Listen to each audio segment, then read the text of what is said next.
Today we're going to be talking about Drupal 8 theming. A little bit about myself.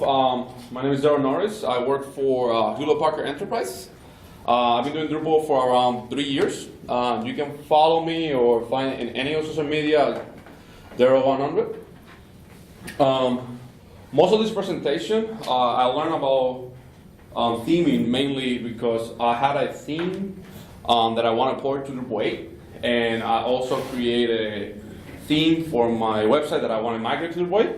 So most of my experience is based on that, and I learned a lot about theming, and I also I run into some barriers, and I find out how to fix them, and that's how I ended up with this talk. So something very important, themes makes Drupal a website beautiful, and themers are the bridge between the science of the code and the art of the design. I feel like this quote is very important because when the theming system in Drupal 8 was rebuilt, they had that in mind. This is, the theming layer is not for a back-end developer, it's mainly for somebody who want to do front-end stuff. Which you can say arguably that you have some limitation, but it's not the person that they're targeting to. They're targeting somebody who just want to write CSS, JavaScript, and HTML. So this is very important. This being said, PHP template, which is the template system in Drupal 7, is no longer in D8 and Drupal 8. And there's many reasons why they did this. One of the biggest reasons is because you can do a lot of crazy things, like you can inject a lot of security issues, a lot of security problems within your template. So this is one of the reasons they remove it. So instead, now they're using Twig. Twig is a templating system that has been used in other frameworks, like Symfony, I think Laravel uses, and it's standardized, and it's more secure, and as some of you can say it's faster in some cases. It's also very easy to use. This is like 80% of the syntax, where you can display, you can add any type of functionality. I will show you this in a little bit, or you can add a comment. That's the beauty about Twig. So Twig has filters, and this is an example of a filter. So a filter, you require to have a pipe and then the name of the filter. If my name is Darryl and you use the filter capitalize, it will capitalize my first letter. And another example is uppercase. If you put the uppercase filter, actually going to make my entire name capitalized. You also have more complex filters, like the date. The date you can actually use the PHP format, and you can format however you want it from the front end without actually manipulating. You don't actually manipulate, you just display in a different way, which is pretty cool. And there are plenty. You can go to this URL and actually find all different filters that you can actually use. Drupal 8 also have their own custom filters for their own needs, and one of them is without. So in Drupal 7, if you want to remove something from the contents array, you probably have to do hide and then do show whenever you want to use it. In here, it works very similar but differently. So in here you will hide it, and in here you will remove it from the actual array. And the reason you want to do this sometimes is because let's say that you want to have the links in a pop-up. It's not necessarily in your content. Let's say the user is going to exit and you want to have a pop-up where you have the links. You don't necessarily want to use in your content. So you do without, and then later on you call it. Is this a JavaScript function? Huh? No, this is Twig. This is just Twig. Yeah, I mean, can you actually build then custom filters like that? Yes. I'll talk about another. Okay. Yeah. Basically, what is doing is avoiding not rendering the links. I understand that. It's just this looks a lot like Angular. Well, yeah, because of the bracket. Yeah. But no, it's not. This is just a template system. It's not Angular. No. So, and another good thing about Twig is that look at the syntax. Like, you don't have this ugly PHP and semicolon. It's a lot cleaner. That's another beauty about using Twig rather than that raw PHP. They also have the concept of tags, where it's like you can add more logic to it. So this is how you do something. For example, in here, there's an example in Drupal 7 how we use an if statement. Just check if there's content displayed. And this is the same way how you do in Drupal 8. And again, you see how clean it is. It's not as messy, and there is less room of error using Twig than actually using the PHP template. So. You can also do for loops. So you can, if they give you like a multi-render array, you can loop into for loops and find the data that you actually want. Here's a very basic example. If you have 0 and 3, it will loop and it will show you 0, 1, 2, 3. Very basic example. You can also create variables. If you have a very complex render array and you have something that you can use multiple times, you can set a variable. For example, in here you're going to say full bar, and then when you display it, you will write this, and the output is going to be bar instead of full. This is pretty cool. This is one of the things that I really like about the improvement that did in Drupal 8. If you ever trying to get a variable, it's kind of hard, you see? Like you have to understand, you need to understand PHP in order to get to a variable. In here, you just put a dot and that's it. That's all you have to do. This is a beauty that they did in Drupal 8. Here's another example. This is like, I think all possibilities that you can actually get your variable from. And in Twig, you just put a dot.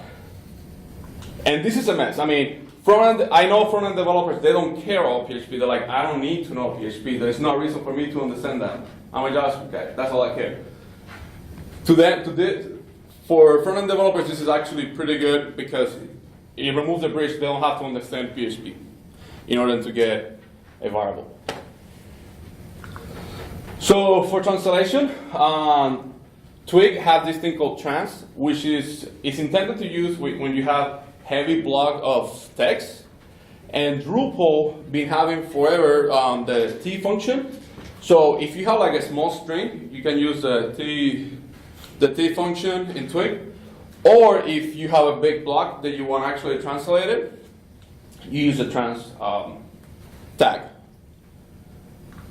So there's also other things like plural, where it's like an if statement will check if it's plural. If it's plural, it's actually gonna change the outcome of your text. This is another good thing. And there are other things about Twig. This is just a basic overview of what's going on. But it's plenty of filter, plenty of tags that you can actually extend and have pretty decent logic without actually writing PHP. And again, you can have your own custom filters, and I will show you later on just a little bit more advanced. So in Drupal 7, the way you used to build a theme, you will create a theme based on the markup for core, or 7 or Bartik. And at the beginning that was good, but then they run to an issue where the people who maintain Drupal, they couldn't change the markdown because there was thousands of themes based on the core markdown. And when responsive design come along, they couldn't change that. They couldn't make their website responsive because of that. Because if they change the markdown, they're going to break everything. So for Drupal 8, to fix that issue, they create two mainly base themes that you can rely on that. You no longer will create a theme based on the core markdown. You will do it based on a base theme. And those base themes, they're going to do backwards compatibility, which is good. So in the future, let's say that there's a new device that has to change the HTML structure, they can do in core and then create a new base theme without affecting your theme. One other theme is classy. What is the good thing about classy? Classy, this is how it looks, and I have classes. It's predefined the classes for you. It's following the classes naming convention that Drupal 8 has. And another one is a stable. A stable has no classes. It's just clean. Doesn't have anything. Which one should you pick? It's up to you. You can either pick the one without classes, which is stable, and later on add a new template and override and actually boost your own custom classes if you have everything very clean up. Or if you just don't care, you can just if all you want to use, hey, I don't need to add that classes. I can use these classes, and I can install everything from here. You use classes. So here is a basic overview of how everything is structured on the core themes. You got core, and then you got classy. You got stable. Start is mainly for core, but don't use that as a base theme. And as you can see in here, 7 and Barty are actually their base theme is classy. This means that you should not make your base theme. You should not make your sub theme based on 7 or Barty or core. You could, but if you do it, you're on your own, because if core change their markdown and your theme change, it's up to you. Like, they're not going to support it. So that's why they suggest to use classy or stable. I'm going to talk a little bit about best practices in CSS. You should do it, but you're not obligated. But you should do these things. So first of all, the way you write CSS in Drupal 8, they use this SMAC, which is standardized in all the projects. Slightly different, each project do that a little bit different, but the main concept is there. So the way Drupal did it is base will contain things like directly for your HTML elements. Layout will contain like the grid system. Components will have things like bottom, tab, drop down, which are your components. And theme will be purely styling, anything that you want to make it look good. There's another one that I forgot to put here, which is state. And you use a state if you have any client-side application that actually want to manipulate something based on the state, like React or Angular. So, and this is pretty cool, because in the future, by having this organization, you can actually extend and change the way you render CSS. Currently, we compile everything in one big CSS and we serve that. But in the future, we can actually use independent CSS and only load the CSS that you need. With HTTP 2, this is something that in the future, more frameworks are going to be doing that. They're not going to serve one big compiled CSS. They're going to show different individual CSS, which have more requests, but it will be faster. At the moment, we are not doing that, but that's something planned in the future, and this is like the first step. For the writing classes, they use BEM, block element modifier. So block is just a piece of interference in your page, like a button, something like that. So element is something that not all blocks have, but it will be something like a submitted button. And a modifier will be something that defines the properties or state. And here are examples. So you got button, which will be a block, and modifier will be something like primary, and a no submitted will be like an element. And this is mainly used for best practices. Doesn't mean that if you don't do it, your practice is going to break. But this is considered best practice how you should write your classes for your thing. So JavaScript. On JavaScript, it's encouraged to use a strict on every JavaScript file that you create. Consider best practices. Again, you could do it without it and it's going to work, but it's best practice to use that. If you add any type of string in your JavaScript, they suggest you to put the Drupal thief function in order to be translatable.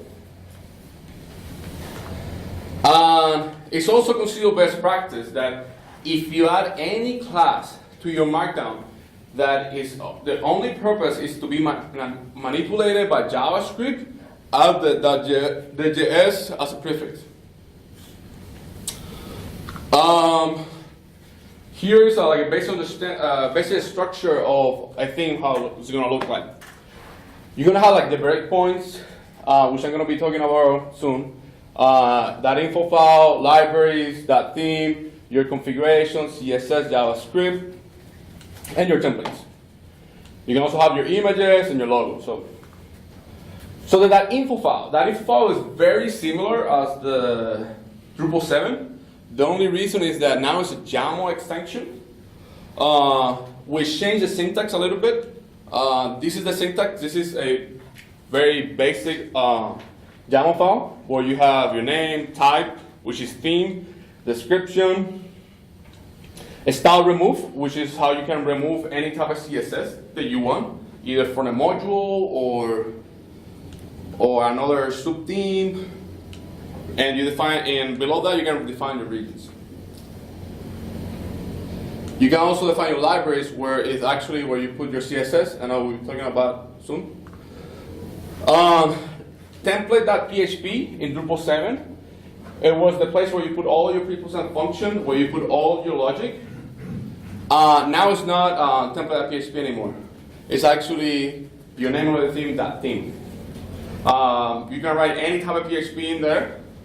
You can all load services, you can all do a lot of stuff, but mainly for prerequisites and function, it works just fine.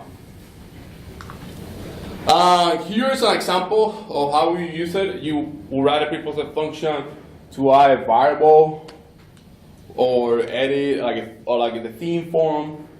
Basic thing. It's not meant to have a lot of backend logic. You could write a lot of stuff, but it's not meant for that. Now they have this concept of libraries. So libraries is where you actually want to define all your assets, meaning that you're going to put your CSS and JavaScript. So you are no longer going in Drupal 7. A way to put CSS, it was by the Drupal add CSS, which is inline CSS and JavaScript.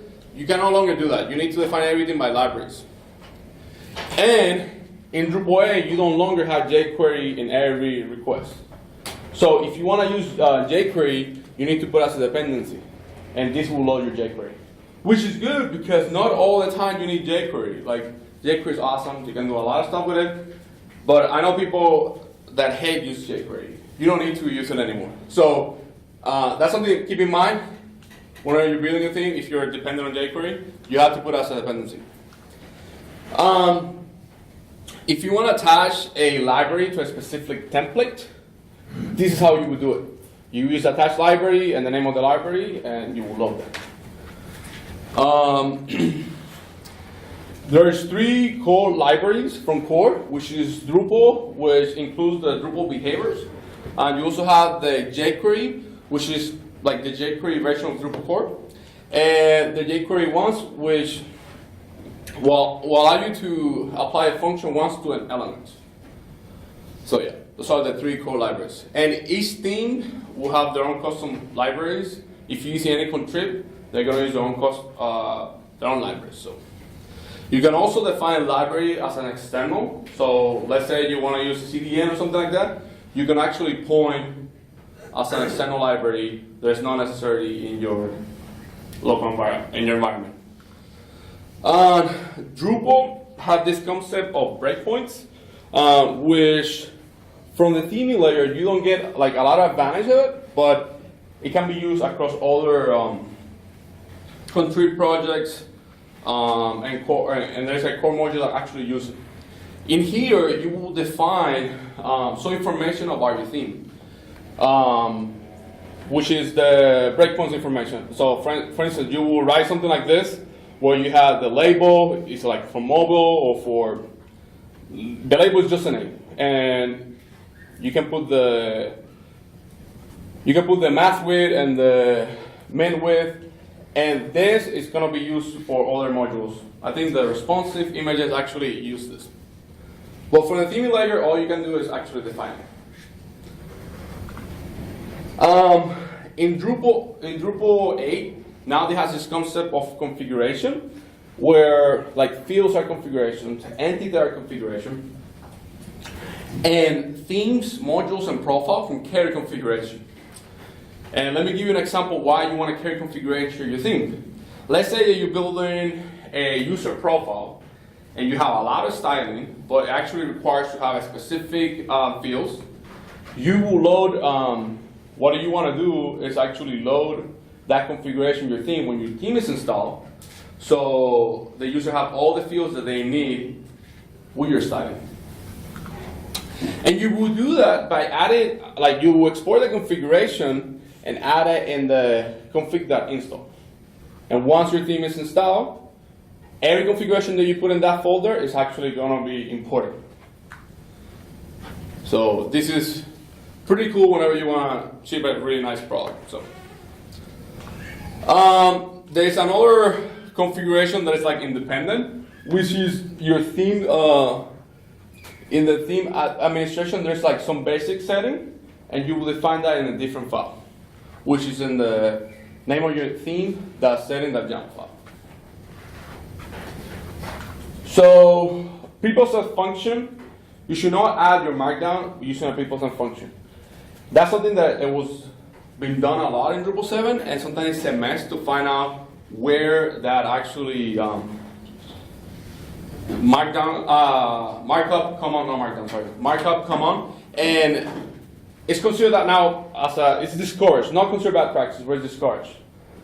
Instead, you should put everything on templates. However, there is some use cases that you gotta do it, but you should try to avoid doing that.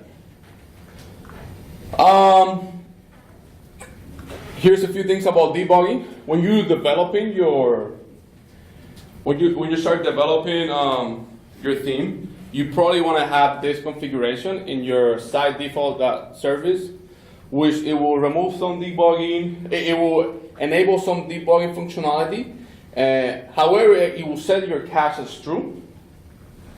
If you set the cache as false, cache as full, it's actually going to be faster, and you don't have to create cache as much.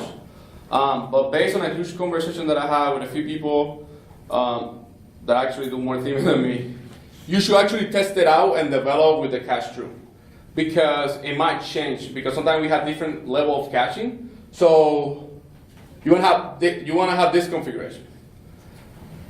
You can do that manually by editing the file, or you can use Drupal Console.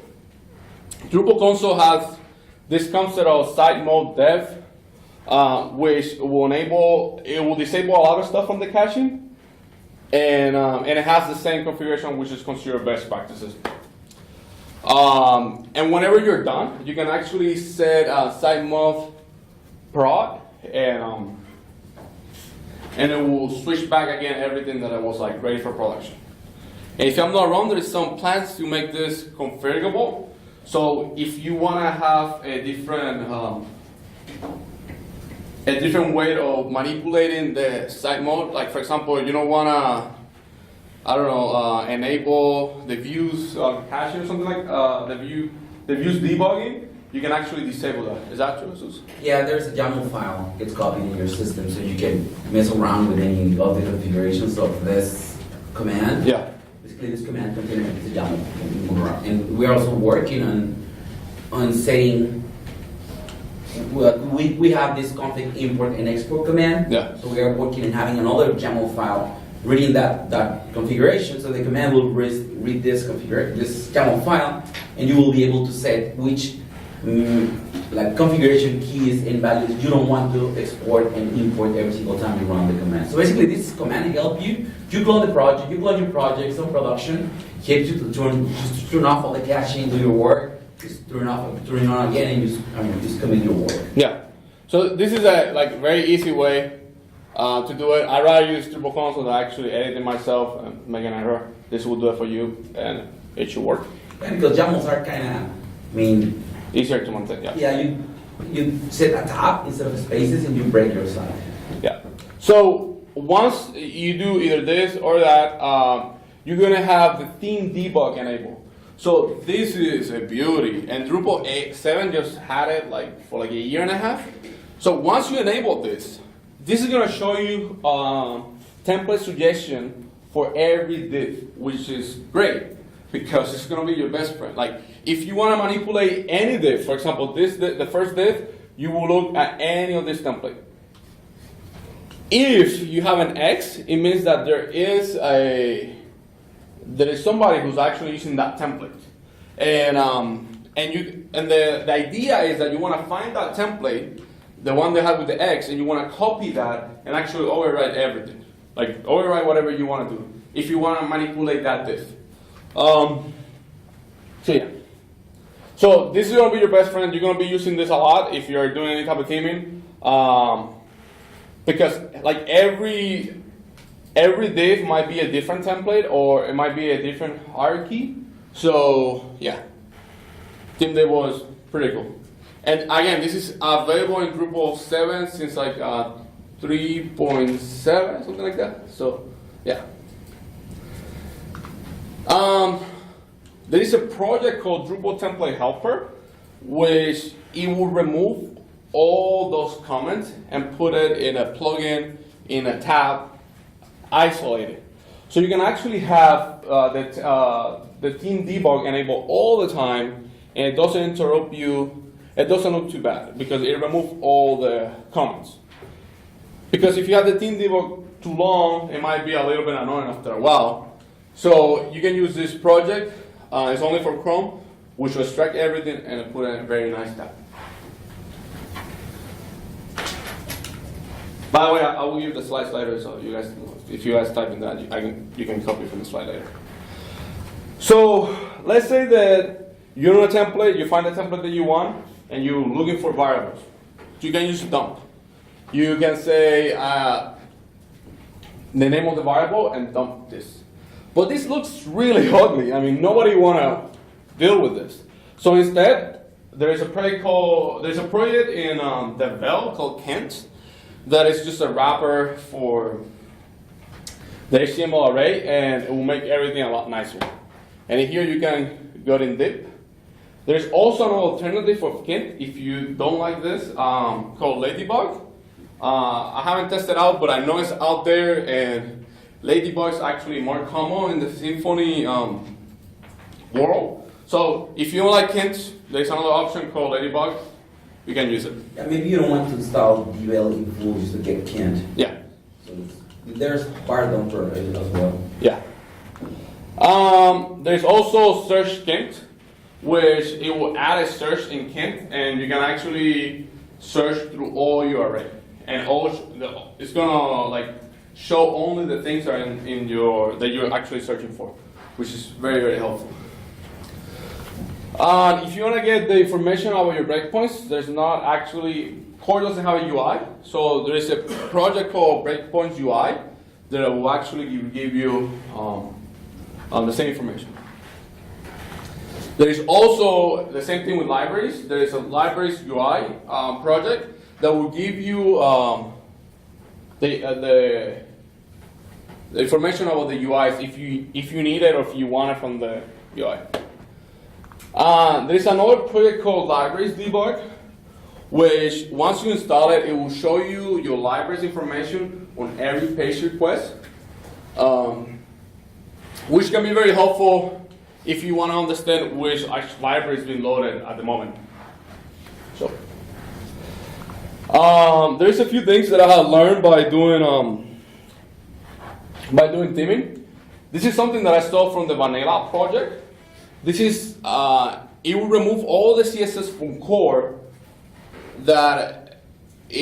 All the CSS that you can remove without breaking your site.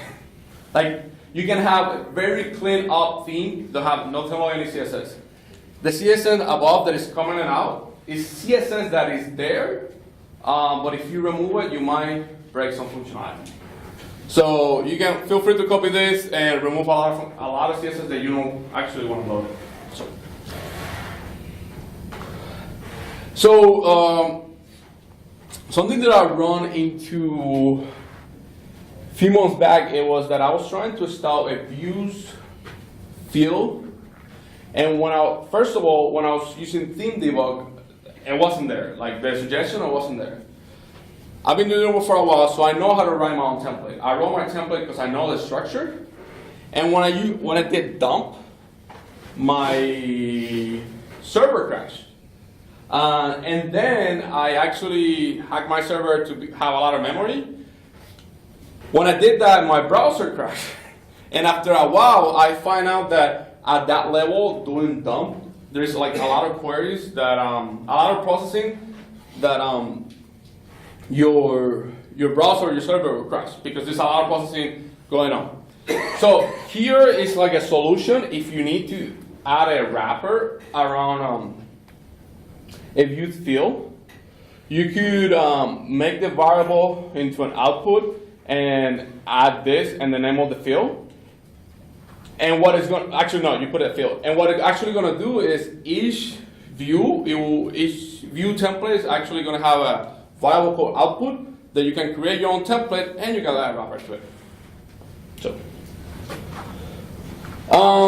there's a few tricks that I have learned that I can use with Drupal Console that are very helpful. One of them is generating a theme with Drupal Console. Drupal Console generates boilerplate code. Here's an example of generating a theme. It will ask you basic questions. You can put the name of your theme. It will ask you the name of your machine theme. It will ask you like very basic things which we have covered. It will generate for you. So as you can see in here, you can see the machine name, theme path, description, the name of the package,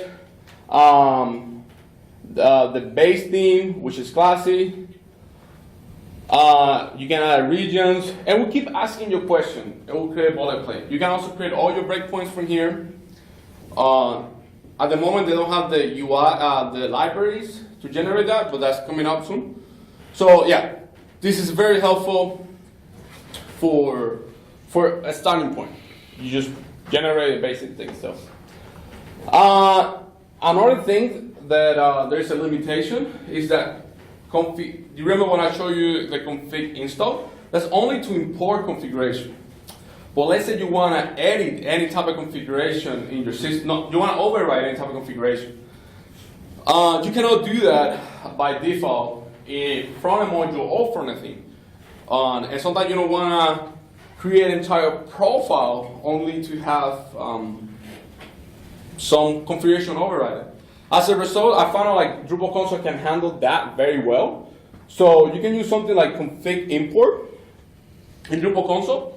Tell them the name of the configuration and the path where that configuration is there, and the entire configuration actually being imported. So here's an example. Now that I import everything, I'm actually gonna debug, make sure that that configuration is being imported. So Drupal Console has something else called config debug, and as you can see, I have everything being imported.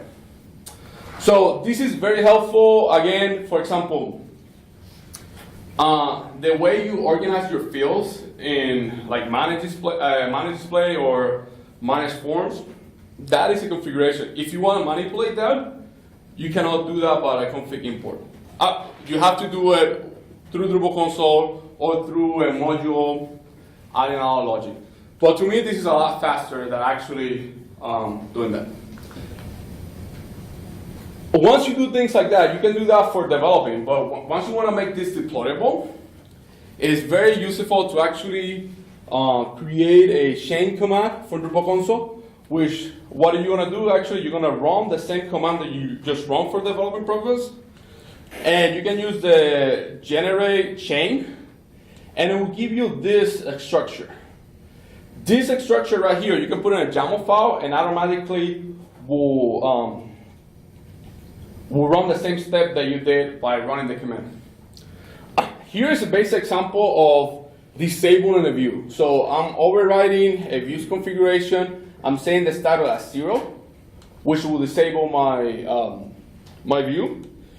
And I take this and put it in a file.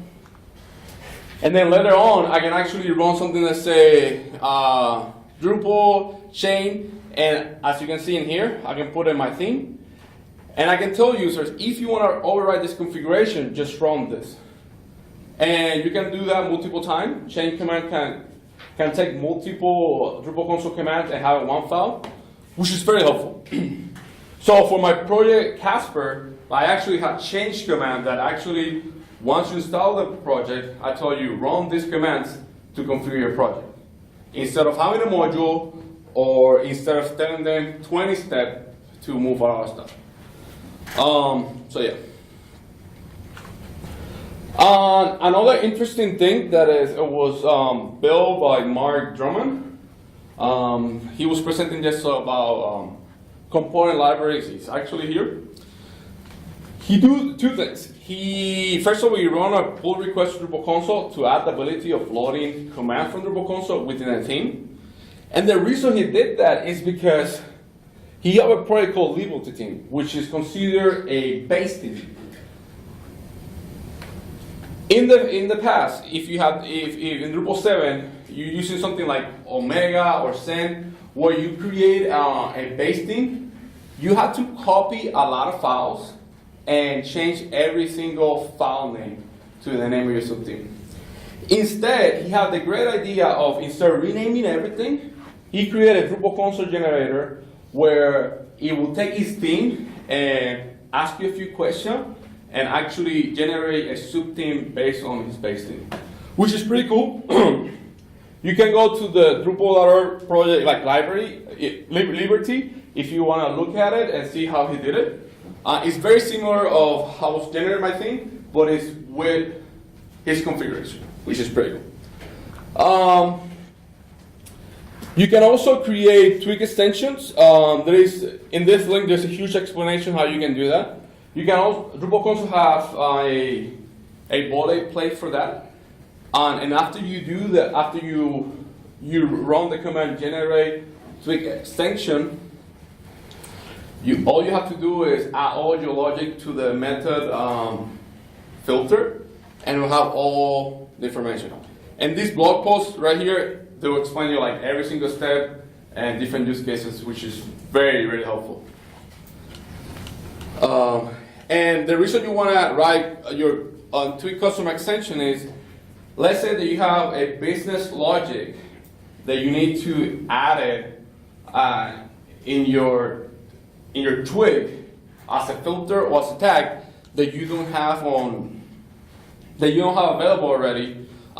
You can create your own custom extension and add all that logic. So a basic recap on how to create a theme. You should first find out which base theme do you want to have, either classic or stable. After you do that, you will use Drupal Console to actually generate the boilerplate. After that, you should define all your libraries. Make sure you have all your CSS, JavaScript. After that, you want to find the templates you want to override, because sometimes you want to modify the markup a little bit in order to have the markup the way you want it. So you will use Theme Debug to find those, and you will copy and paste those templates from your base theme into your new theme to actually override everything. If you're looking for any support for theming, IRC is great, but like a lot of themers, or I think all themers have moved to Slack. There's this channel where, even though it's called Drupal Twig, it's anything about front end. Meaning that they have a discussion about web components, about Twig, about the couple site. So if you're looking at any type of support, go to that, and that will give you access to the Slack channel. And I think that's all I have for you guys. Any questions? So, have you heard any extent into the new Thunder theme that's supposed to be working with Lightning? No, I haven't tried that. Well, they don't have it public on GitHub, so Oh, okay. trying to figure out if they leaked it in. Anything good about it, or? Well, I've just been starting a little bit where our next sites can probably be using Lightning, but I can't find anything that there is when it comes to the theme that we're going to be using, so it's most likely going to have to just go off their base theory. Okay. Classic said what pretty good. I heard many people saying that if you have used Zen in the past, the contributor Zen, that is the same. That's supposed to be the same as Classic. So, and Zen is being ported. There's like a lot of things contributing that haven't been fully ported yet, but they're working on it. Any other question? In Twig debugging, and I'm relatively new at this. Okay. I see these suggestions. Yeah. And I look down and I try and use the most specific one I need, it looks like it's a hierarchy of some sort. Yes. Speak to that. That is How something. does one pick and choose?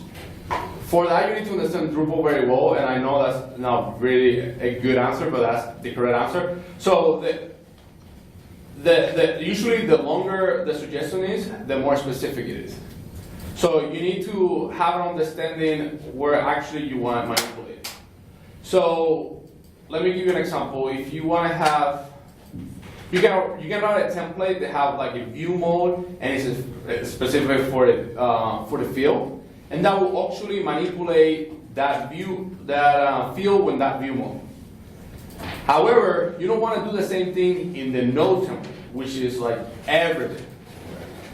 So usually, the more specific, the more the longer the suggestion, the more specific it is. Usually the safer it is. Huh? Usually, exactly. If you want to find If a you place need to to move start, it up, if you need to move it up, you'll figure that out Yeah. soon enough and you move it up a notch. especially since the Twig templating system kind of replaced a lot of pre-processed ones. Yeah. But you will hear some people from the Drupal community saying you don't need pre-processed function, but you need in very in some use cases. So. There's a little trick. So you can do something like if they go, for key value, then in underscore context, then you can show all of this values. So it's kind of like this. You can do something like that. And that goes, It iterates all of the, so context is the object that contains the whole render array. okay. On Twig is like the main object. So you can iterate that object and you can see all of the keys, and you can keep iterating for that. The context that this or that, and you can go drilling down. What's the buzzword I need on that? You just go look for Twig, iterate underscore context. It's also a good way to try to get, if you have a lot of time, it's a good way to try to understand the render array behind it, because you can ask my colleague behind you to the left, it's pretty complex.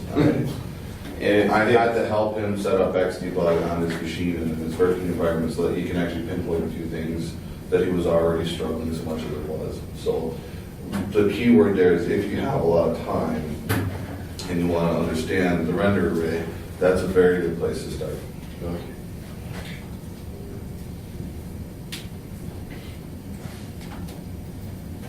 Any other questions? Can you kind of recap again on the Twig extensions? I kind of missed some of that as far as how. Sure. I put that today. That's why I didn't have an example. Like 2 weeks ago, someone wrote a blog post how to do it. Drupal Console just implemented last week. That's why I didn't have. It's not even in the release. It will be on the next release, but it's basically something like generate Twig extension, Yeah. and it generates 2 files for you. Generates the extension class, which is basically a PHP class. It takes care of registering that class as a service and adding a tag. So basically, a Twig extension it's only a service. So- it's registered as a, So here's the blog post that I was telling you. So here's the Drupal console command. We'll ask you some basic question. After you answer all that, you can go. It will create a service too. So you can. By the way, this have to be in a module. Cannot be on the theming layer. So after you after you do that, you have to go. Oops, sorry.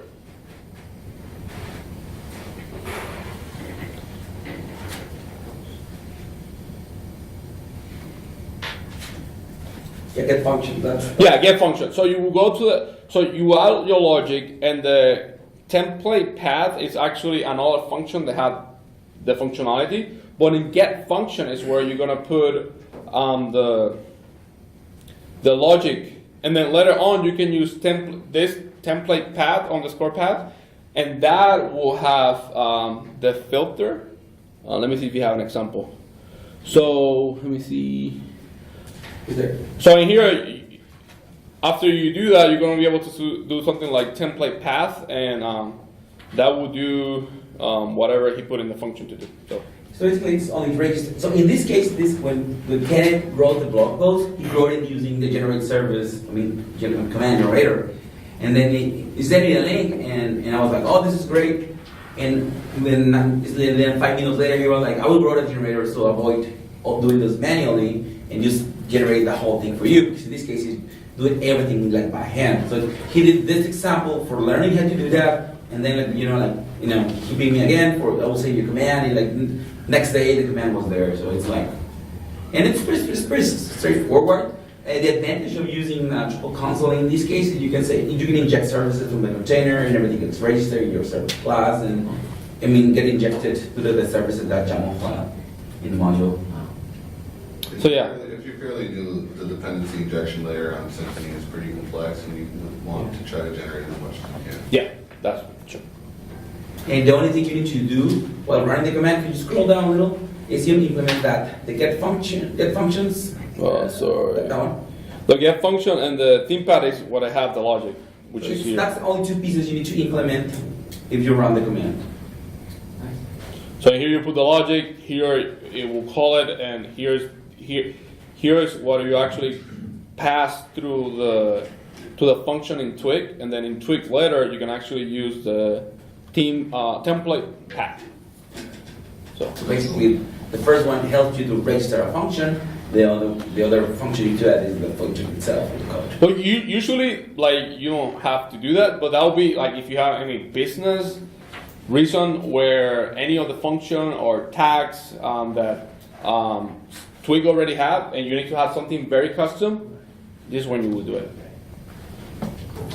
So we use a lot of Twig functions with Drupal Console to render. We get an array of services that we didn't inject in the class. In Drupal Console, basically, it is a Symfony console component for asking user for input, and then using Twig for rendering classes. So we use we do a heavy use of Twig, and this Twig is Twig functions. Any other questions? No? Okay. Thank you for your time.